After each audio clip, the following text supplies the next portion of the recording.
یک تاجر بود، بسیار تاجر صادق بود، بسیار تاجر صادق بود و تمام مردم مال و ملک در دست وی میدادند که وی بسیار امانت خوب نگاه میکنه. بار میگوید این تاجر اراده سفر کردند و در راه میگوید یک مرد پیش راه او را گرفت و گفت میخواهم که در همین اسب تو همراه تو یک جا سوار شوم و این یک تنگه را برای رهپولی مرحمت به تو تسلیم میکنم و من هم به همون منزلی که شما میروید همونجا میروم، مرا نمیبری. این مرد خدا ترس در حال ویم در اسب سوار کرد. آمدن به یک بیش هزار میگه رسیدند و این مرد از عقب نشسته گفت این راهی که تو رفته ایستاده ای راهی دراز است، اگر به این جانبی که من به تو اشاره دارم به این جانب اگر میانه بر میگوییم ما و شما، اگر با این جانب رویم باز راه کوتاه‌تر میشود. رخانه شفافرما داروهای طبیعی را به شما پیشنهاد میکند. سامیون وان برای شخصانی که خراب هستند و میخواهند وزن گیرند. ام پلوس اپیمدیوم برای با قوت شدن، خوب کردن گردش خون، برای طولانی کردن همخوابگی. ماس پیگمنتو برای کسلی های پسریاز و سفید شوی پوست. بین داکس برای ریزانیدن کرم های معده و روده. مینوکسیدیل برای برآوردن ریش و موی سر. کرم فرانک برای دراز نمودن مهلت همخوابگی. ماسلا خیلبی برای ریزانیدن سنگ‌های گرده و تبابت آن. فات زورب برای کم کردن وزن زیادتی. السلام علیکم دوستان عزیز. آیا شما برای گذشتن از سرحد دشواری میکشید؟ مهلت حجت‌هایتان به آخر رسیده است. پس من برای شما خدمت رسانی شرکت نور محمد را پیشنهاد میکنم. با ماشین‌های نو و زمانوی، با باوری و اعتماد کامل توسط رانندگان مرد و زن شما را از منزل استقامتیتان تا خط سرحد برده برای عبور مرز مساعدت می نمایند. یادآور می شویم که اگر شما از نام شبکه حاجی میرزا مراجعت نمایید برایتان تخفیف ارائه کرده می شود. رقم ها برای تماس جمع 7 926 319 59 61. میانه بر میگوییم ما و شما، اگر با این جانب رویم باز راه کوتاه‌تر می شود. این تاجر گفتن من به این جانب راه را ندیدم، گفتن من تو را راهنمایی میکنم. این حضرت میگوید اسب را همون جانب گردانید. میگوید در یک جای رسیدیم که علفهای بلند داشت و نگاه کردم که استخوان‌های زیادی آدمیزاد در اونجا پرتافته شده است و این مرد میگوید در حال مرا از بالای اسب تیله کرد، در زمین زدم و کارد خود کشید و گفت الحال من تو را هلاک میکنم و آن مال و ملکی که در دست خود داری اونها را همه را برای خود ذخیره میکنم. این مرد گفتند مادام نیتی تو این ناپاک این باشد اجازت نمیدهی که من 2 رکعت نماز خوانم و پروردگار خود راز گویم، بعد او میلش من راضی هستم. این ظالم گفتن امین استخوان‌هایی که در پهلو میبینی همه امینها هم مثل تو گفت آرزو داشتند، آرزو کردند و از من طلب کردند که 2 رکعت نماز خوانیم. من به آنها اجازت دادم لکن نماز به آنها دستگیرم نشد. این حضرت که از تحت دل نماز میخواند، نماز ریایی نداشت، نماز برای مردم نشان دادن نداشت، نماز صدقاً بود. گفتن میلش، گفتن هرچی باد آباد من 2 رکعت نماز خوانم.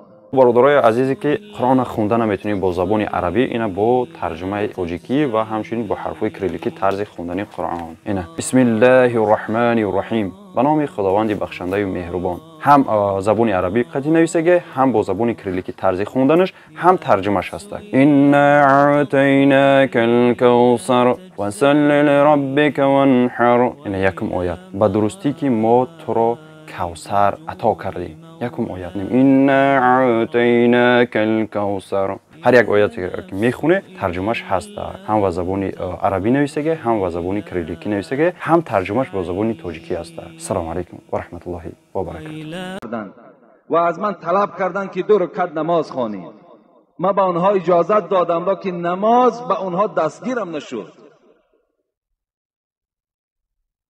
این حضرت که از تحت دل نماز میخواند، نماز ریایی نداشت، نماز برای مردم نشان دادن نداشت، نماز صدقاً بود. گفتن میلش، گفتن هر چی باد آباد من 2 رکعت نماز خوانم. گفتن خواندن بگیر.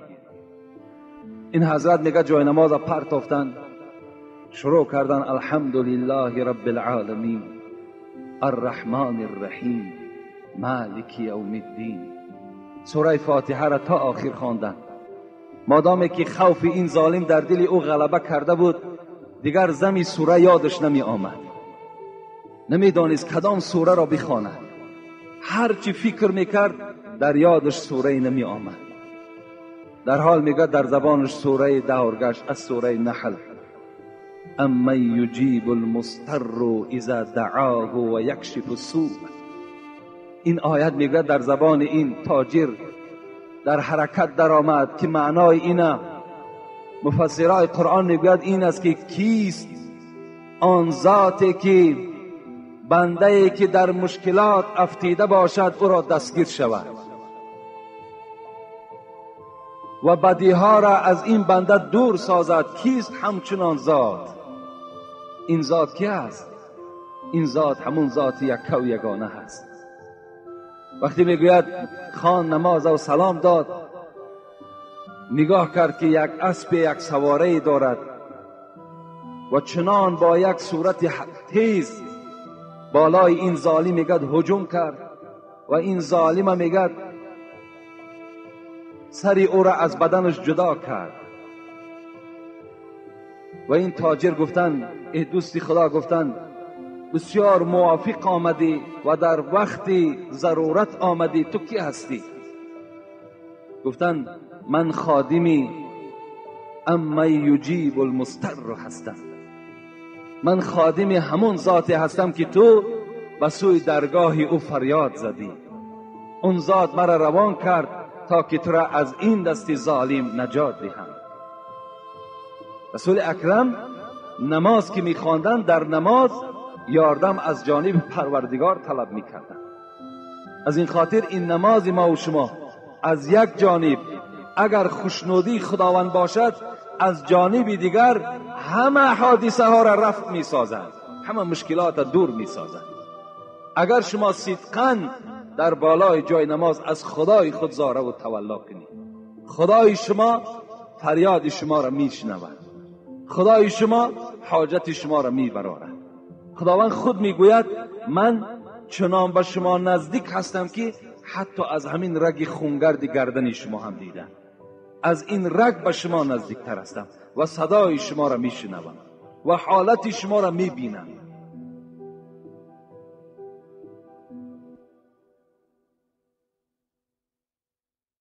آیتی که تلاوت کردیم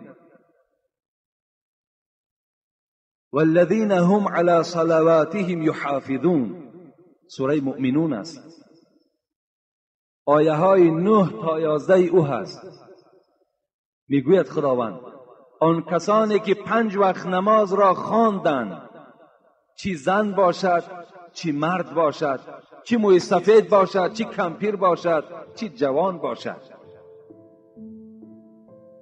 5 وقت نماز وقتی که میخواند اولئک هم الوارثون، خدا میگوید اینها میراث برنده هستند. کسانی که 5 وقت نماز میخوانند اینها میراث میبرند. الذين يرثون الفردوس هم فيها خالدون. چی میراث میبرند؟ اگر پدر ما و شما از دنیا گذرد، ما فرزندهای او مال او را میراث میبریم. کسانی که 5 وقت نماز میخوانند چی میراث میبرند؟ خدا گفت که اینها فردوس را میراث میبرند، فردوس را میراث میبرند. و در همین فردوس هم فیها خالدون، مخلد در اینجا میلیون ها سال راحتی فردوس میبینند. کسی که 5 وقت نماز ادا میکنه. رسول اکرم میگوید اذا سألتم الله الجنه فاسألوه الفردوس. هر وقتایی که شما میخواهید که در جنت وارد شوید، از جنت فقط فردوس طلب کنید. فانه اعلی الجنه و اوسط الجنه، زیرا فردوس در بین جنت جایگیر است و بالای جنت فردوس واقع است. منه تفجر الانهار.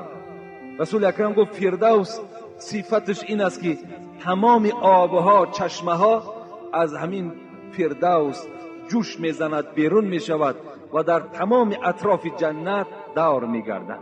مرکز اساسی فردوس است.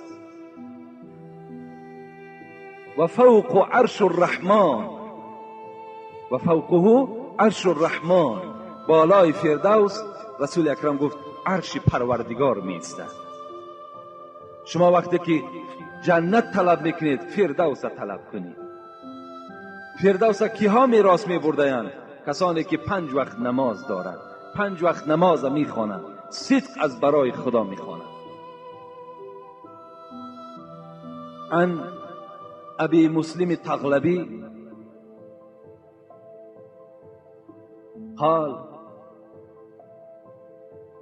ابی مسلم تغلبی روایت میکند که دخلت علی ابی امامه و هو فی المسجد. من روز نزد ابی امامه رفتم که وی در مسجد نشسته بود. فقلت یا ابی امامه حدثني منك انك سمعت رسول الله صلی الله علیه و سلم یقول. من گفت از نام تو یک حدیث شنیدم ای ابی امامه که از نام تو روایت کردن که گویا که پیغمبر خدا گفته باشد. چی گفته باشد؟ من توضأ فاسبغ الوضوء غسل یدیه و وجهه و مسح على رأسه. شنیدم که شما ای ابی امامه گفته بوده این که از پیغمبر خدا شنیدم کسی که طهارت میکند، کسی طهارت میکند و در بهترین صورت طهارت میکند، طهارت سراسیمنی، طهارتی که در هر یک شستن اعضا بسم الله الرحمن الرحیم گفته، هر یک موضع را از آب تر میکند. بعد از آن رسول اکرم گفتند بعد این روی خود میشوید، پایهای خود میشوید، بالای سر خود محض میکشد. ثم قام الى الصلاة المفروضه. بعد از آن آمده در نماز فرض قائم میشود. غفر الله له في ذلك اليوم ما مشت الیه رجلاه وقبضت عليه يداه وسمعت إليه أذناه ونظرت إليه عيناه وحدث به نفسه من سوء. پیغمبر خدا گفتند همان روز چی گناهی که پاها کرده باشد، چی گناهی که دستها کرده باشد، چی گناهی که چشمها کرده باشد، چی گناهی که گوشها کرده باشد، خداوند با این 5 وقت نمازی که وی خوانده است همگی را مغفرت میکند، همگی را مغفرت میکند. فقال والله سمعته مرارا من النبی. این ابی امامه گفتند ای ابو مسلم گفتند به خدا قسم این حدیث من 1 بار نه بلکه 10 بار از زبان پیغمبر شنیدم که می گفتند که هر کسی 5 وقت نماز ادا کند این مکافات ها در خداوند وی نائل میگرداند. این است اهمیت نماز. این از فضیلت نماز برای هر کدام ما و شما. رسول اکرم میگوید من حافظ علیها کانت له نورا و برهانا و نجاتا یوم القیامت.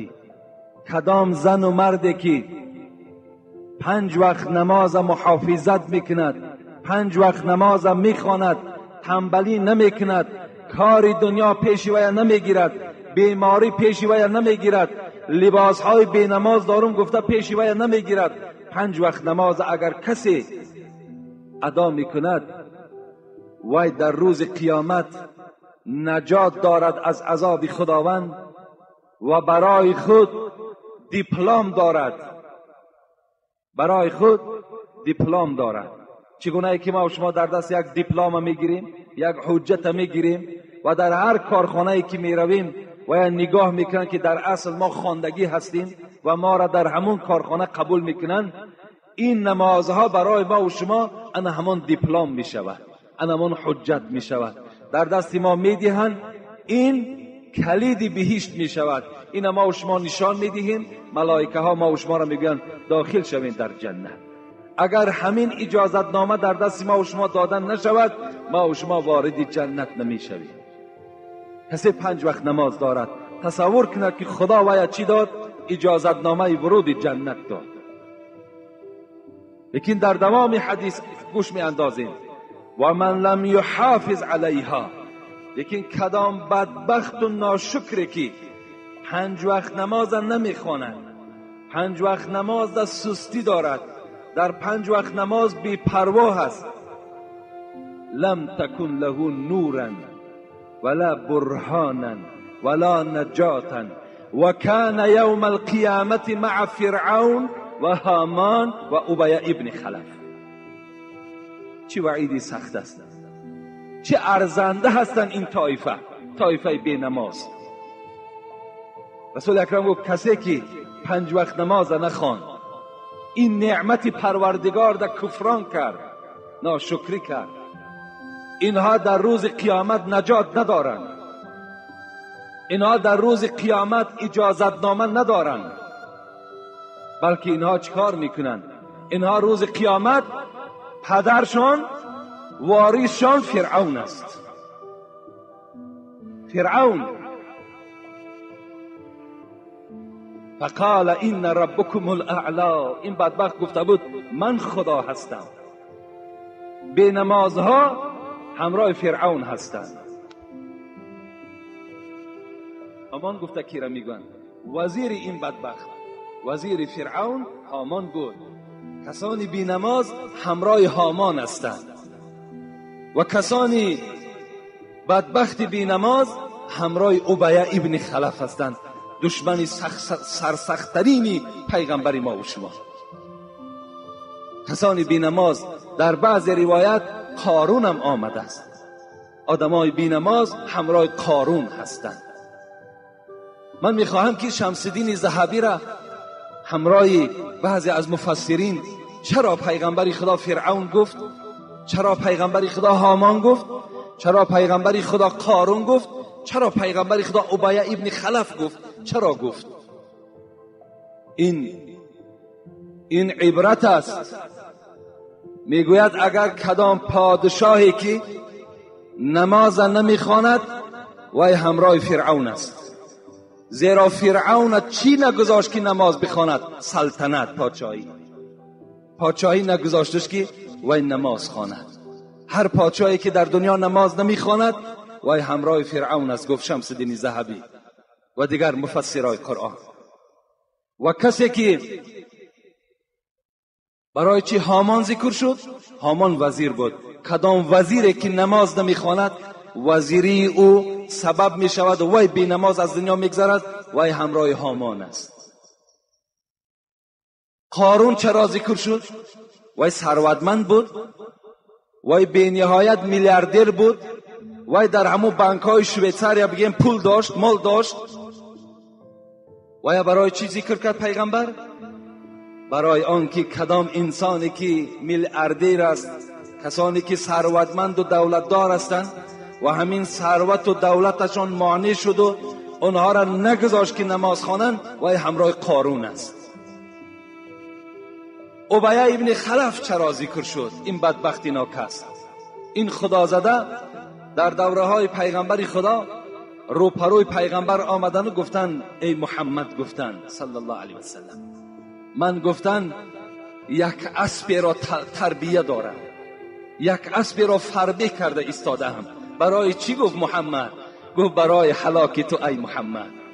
من بالای این اسب سوار می شوم، هجوم بالای تو میکنم ای محمد و تو را نابود میکنم. این اسب در خانه بهر این من تربیه دارم. اینا کس نمیداند که محمد بی صاحب نبود.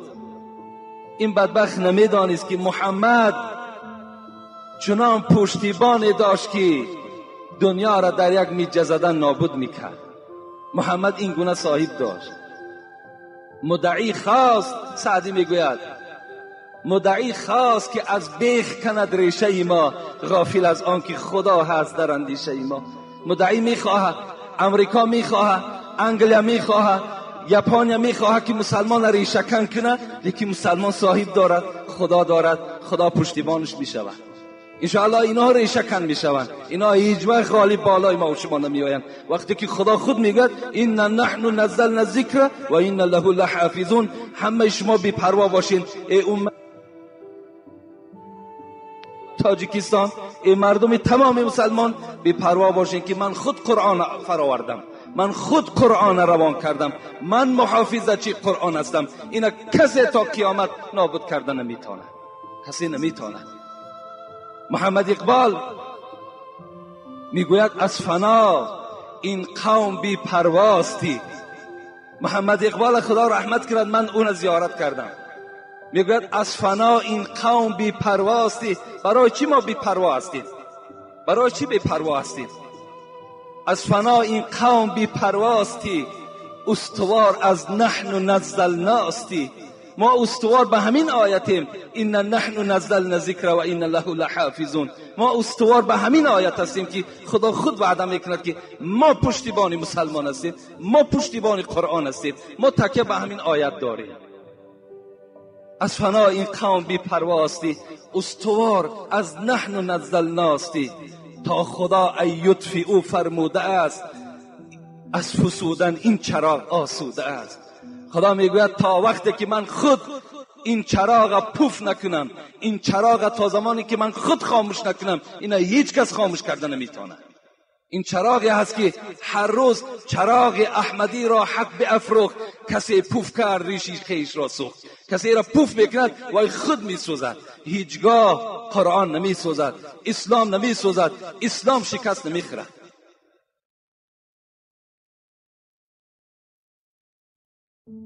این ابی ابن خلف فکر کرد که من این اسب تربیه کرده ام، قطعی محمد را هلاک میکنم. چی میداند که از دست محمد او هلاک میشود؟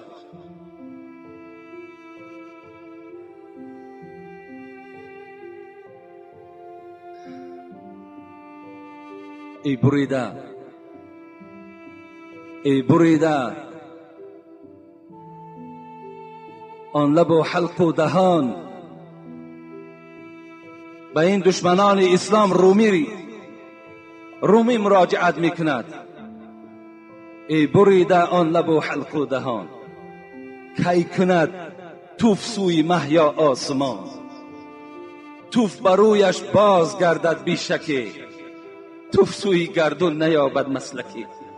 این توفی که اونها دارن، این هجوم هایی که اونها دارن، اینها میگوید به سر خود ایشان می آید. اینا در آسمان هیچگاه جای نمیابند که اونها استوار شوند.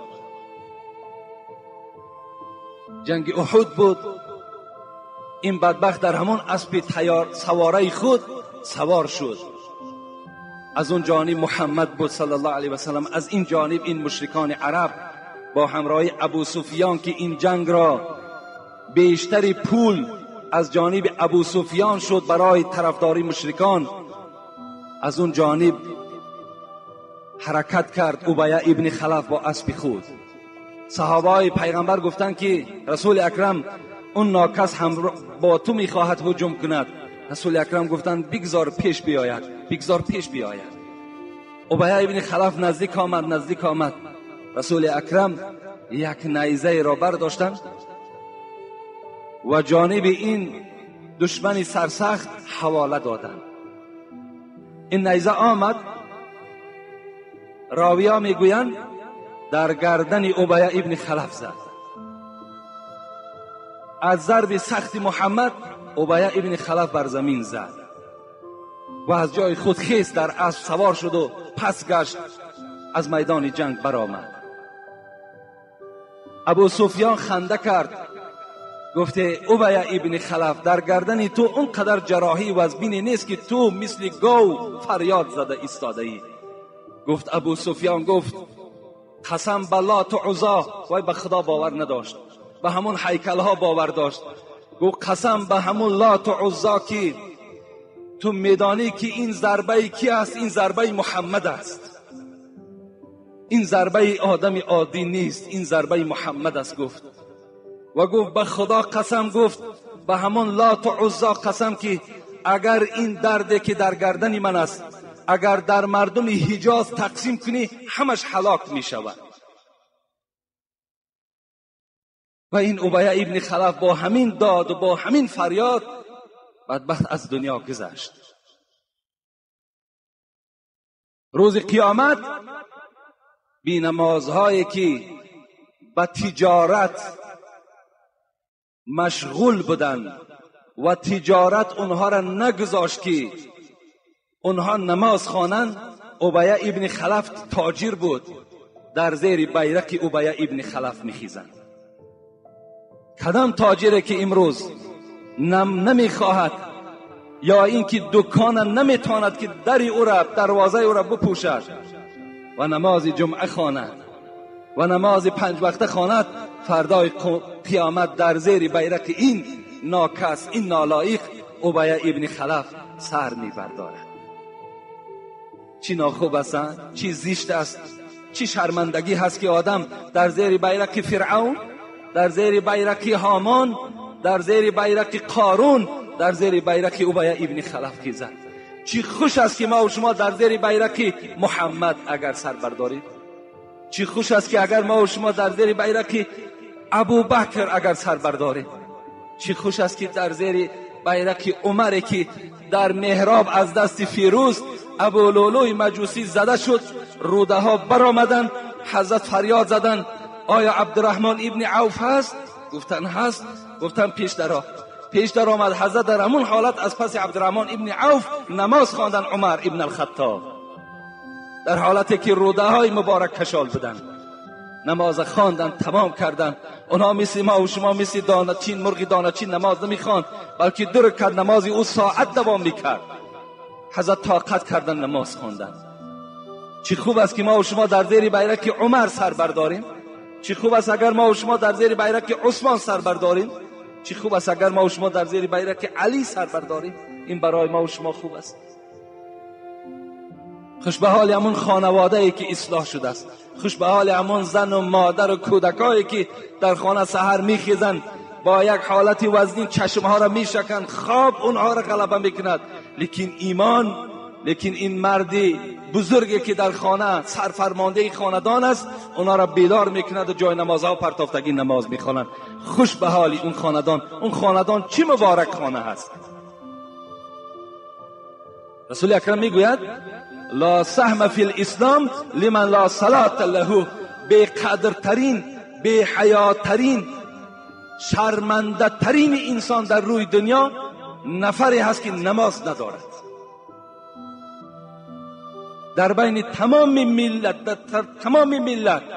در بین این 7 میلیارد آدمی که در دنیا زندگی میکند، رسول اکرم گفتن لا سهم گفته قدر قیمت میگن.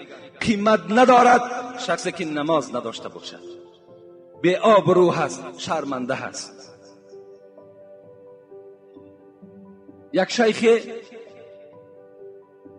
خواستن که سفر کنند و سفر او با طریق راه بحر بود.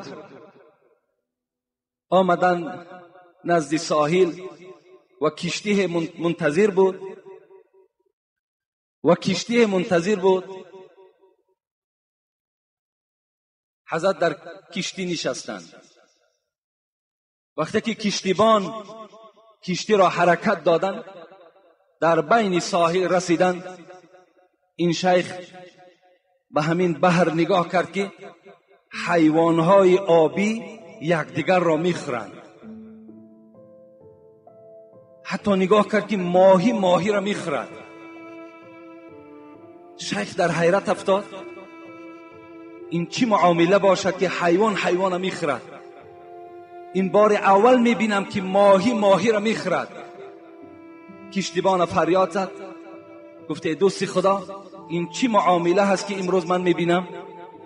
گفتن ای شیخ، گفتن این 10 سال شد که من در این ساحل، در این دریا مهنت میکنم، کشتی خودم میرانم، این احوال را مشاهده میکنم که حیوانهای دریا یکدیگر را میخورند، حتی ماهی‌ها را میخورند. شیخ در حیرت افتادند و در حال برای سیر این آشکار کردن جای نماز پرتافتند و سوی پروردگار خود مناجات کردند، خدایا از سیر این ما را خبر بده. این چه احوال شد؟ این دهشت است، گو این مصیبت است. مناجات آمد. ای دوست خدا، گفت باره در این کنار بحر یک شخص بینماز خواست که از این آب بحر بنوشد. فکر کرد که این آب شیرین است.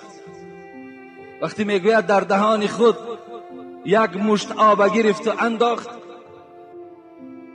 و دهان او را نافار کرد، زیرا که آب بحر تیز است، تروش است.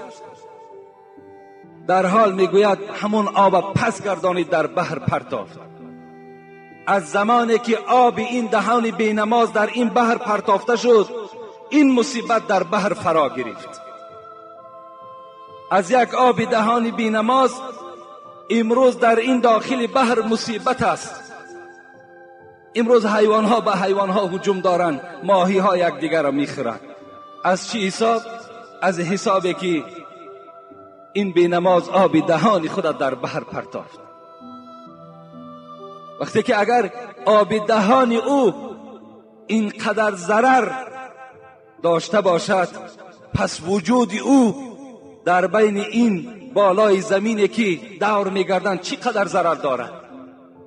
میگوید زمین روز 3 بار به سوی پروردگار زاره میکرده است، ای پروردگارا به من رخصت بده. چی رخصت بده؟ رخصت ده که تا 3 طایفه را در قعر خود کشم، عذاب دهم. خداوند میپرسید است ای زمین اینها کیا هستند؟ میگفت است یکم کسانی که مردم را بیگناه خون میریزند، مردم مسلمان را بیگناه خون او را میریزند، این طایفه را من طلب دارم. و دوم این طلب من این است که کسانی که از زنا در بالای من غسل میکنند، وای به حال جوانی که زنا میکنی. زمین امروز مثل همون سگی که به سوی یک انسان غرس دارد، صدا میبرارد که وای یک شاده کنند تا که وای یک کنده کند، پاره پاره کند. امروز زمین نسبت تو غضب دارد که پروردگارا آن موی سفید است، وای زن است، وای کمپیر است، دختری جوان است، جوانی جوان است. خدایا بر من اجازت ده تا که این طایفه‌ای که از زنا در بالای من غسل میکنند، اینها را من چیکار کنم؟ به فرو در شکم بی خود بکشم. اونا فکر میکنند زناکار که زنا کردم غسل کنم پاک میشم. تو پاک نمیشه. از زنا انسان پاک نمیشه، وای دایم جنوب است. آدم از کدام وقت پاک میشد؟ وقتی بازن حلالی خود میرسد. این حالت ده آب وای پاکیزه میکند، آب از وای نفرت دارد. سوم همان کسانی که نماز نمیخوانند، پروردگار را رخصت ده که اینها را من بر شکم بی خود فرو برم. یقین است ما و شما روز وارد قبر میشویم که این شکم بی زمین است. چه بدبختی است که اگر ما و شما خون یک برادر را ریزانده باشیم، یا چه بدبختی است که ما و شما زنا کرده و توبه نکرده باشیم. چه بدبختی است که ما و شما اگر نماز نخوانده باشیم. وای به حال ما و شما که قبر نسبت ما و شما چی احوال بدی را در اونجا برقرار میکنه.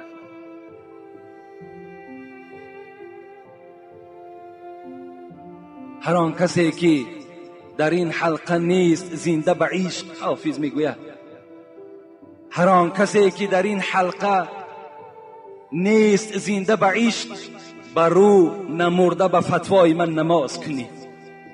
کسی که در دنیا میگوید اگر نماز نمیخواند، حافظ شیرازی میگوید که ای مردم به فتوای من این که وی نمرده هم که باشد جنازش خوانید که وی در قطار آدم مرده ها هست. جنازش بخوانید، گفتند که وی هلاک شدگی هست، وی مردگی انسان در بین مردم به شمار می رود، کسی که نماز نمی خواند. خدا رحمت کند حافظه. باز میگوید شیطان که رانده گشت به جز یک خطا نکرد. این شیطانی که امروز تمام امت اسلام وسواس میکند، از نماز باز میدارد، این کثافت یک خطایی کرده بود. وقتا این خطا را کرد، خودش را خدای زمین وقتی که خواند، خداوند ای را از درگاه چکار کرد؟ رانده کرد. گفت تو از درگاه ملائکه ها دور شو که تو ملعون هستی، تو لعنت کرده شده هستی، تو مردود هستی، تو مرجوم هستی. از این درگاه گفت این جای تو نیست. شیطان که رانده گشت به جز یک خطا نکرد، خود را برای سجده آدم رضا نکرد. دیگر خطای شیطان این بود که وقتی خداوند آدم آفرید و گفت ای جمع ملائک، اون زمانها شیطانم در قطار ملائکه ها بود، گفت آدم سجده کنین. همه سجده کردن، شیطان سجده نکرد. چی گفت؟ خلقتنی من نار و خلقته من طین. پروردگار گفت مرا تو از آتش آفریدی و از خاک آفریدی. آتش لایق نیست که خاک سجده کند. از روی این گفتار شیطان پروردگار از درگاهش رانده کرد. حافظ امین یادآوری میشد که شیطان که رانده گشت به جز یک خطا نکرد، خود را برای سجده آدم رضا نکرد.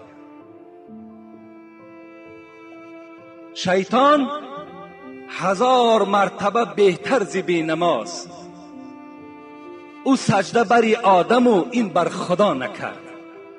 حافظ میگوید این شیطانی که دوزخی هست، کافر است، ملعون و مردود و مرجوم است، این از بینماز بالاتر است در قدر و فضیلتش، زیرا که وی آدم سجده نکرد، لیکن این انسان ها خدا را سجده ندارند.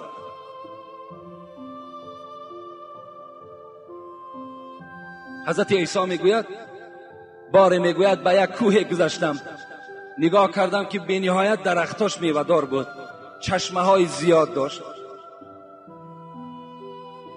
و بسیار کوهستانش سبز بود. یک منظره خیلی خوبه بود. مردمش پیش من دویدن و بر من هر گونه مال دادن، من مالی اونها را قبول نکردم و بسیار با دولت محله بود. با اونها دعای خیر کردم و پس گشتم. 3 سال بعد باز به همون وادی گذر کردم. نگاه کردم درختها همه خشک، چشمه ها همه خشک شدگی. یک بیابانی تماما بگیم در نظر انسان نفرت آور اون محله را فرا گرفته است، کسی در اونجا زندگی نداره. و سوی پروردگار مناجات کردم، خدایا این چه منظره زیبا بود 3 سال پیش، چه حالت شد. از نزد پروردگار صدا آمد که در این محله بار یک آدم بینماز در این چشمه های این محله غسل کردند، آبازی کردند. از حساب گفت آب بدن همین بینماز این بستان سرا را ما چکار کردیم؟ به این خرابزار مبدل کردیم که این بینماز در این محله داخل شد و آب بدن این چی شد؟ در این بستان سرای ما داخل شد. این است وعید آدم بینماز. برادرای عزیز، ما و شما کار کنیم از طایفه آدمهای بینماز نباشیم. چه عذاب دردناک است، چی واخوری های ناخوب در روز قیامت برای آن کسانی که دنیا در بینماز از دنیا سفر میکنند. بینهایت عذاب دارند. وقتی در زیر بیرق فرعون و هامان و قارون و ابی ابن خلف باشد، پس دیگر چی جایی وصفش است؟ دیگر چی جایی بیان کردنش است؟ سعدی میگوید وامش مده که او بینماز است. آدم بینماز میگه اگر نزد تو بیاید قرضدار، اگر یگان معرکه دارد یا میخواهد که از تو قرض بگیرد، وامش مده که او بینماز است. تو یک قرض دتی میگوید. برای چی؟ آیا سعدی رحم نداشت؟ آیا سعدی دلش به مردم نمیسوخت؟ وامش مده که او بینماز است، گرچه دهنش زفاقه باز است. او قرض خدا نمیگذارد، از قرض تو نیز غم ندارد. حضرت میگوید اگر از گشنگی هلاک شود، شما با وی قرض ندهید. میگوید زیرا که آدم بینماز وقتی که نماز قرض پروردگار باشد، وقتی وی قرض خدا را ادا نمیکند، وی پروای قرض تو ندارد. این از تعلیماتی پیشواهای ما و شما. من فتوای 4 امام به شما میگویم. امام احمد حنبل نسبت به نماز چی میگوید؟ این 4 صاحب مذهب هستند. دنیای اسلام در زیر این 4 مذهب قرار دارند. یکی امام احمد حنبل است، یکی امام شافعی است، یکی امام مالک است، یکی ابو حنیفه ما و شماست. همه اونا از ما و شماست. لیکن امروز که ما و شما در زیر مذهب ابو حنیفه هستیم، از این خاطر من میگویم که ابو حنیفه ما و شماست. امام احمد حنبل میگوید کسی که بینماز است وی کافر است.